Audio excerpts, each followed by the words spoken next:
I recognize that this is a moment of transition. As we transition from one Congress to the next, from one majority to the next, from a year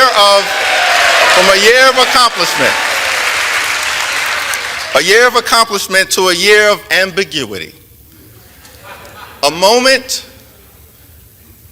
of transition. The American people, understandably, after the events of this week, recognize that the Congress is at a fork in the road and are asking the question, what direction will we choose? On this first day, I do not pretend to answer that question on behalf of my colleagues on the other side of the aisle, but we do extend our hand of partnership to you and want to make clear that we extend and intend to try to find common ground whenever and wherever possible on behalf of the American people.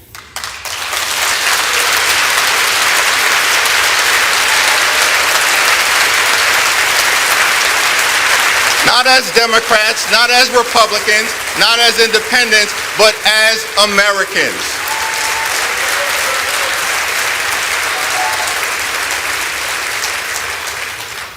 But I also want to make clear that we will never compromise our principles.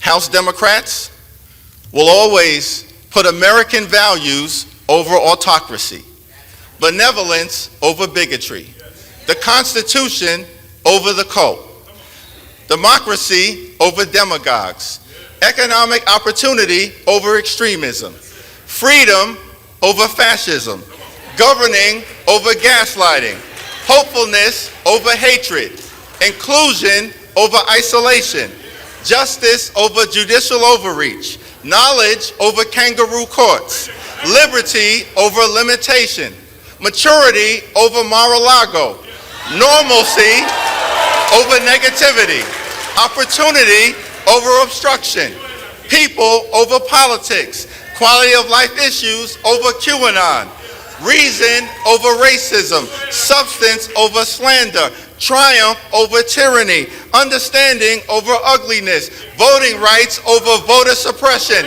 working families over the well-connected, xenial over xenophobia, yes we can over you can't do it, and zealous representation over zero-sum confrontation. We will always do the right thing by the American people.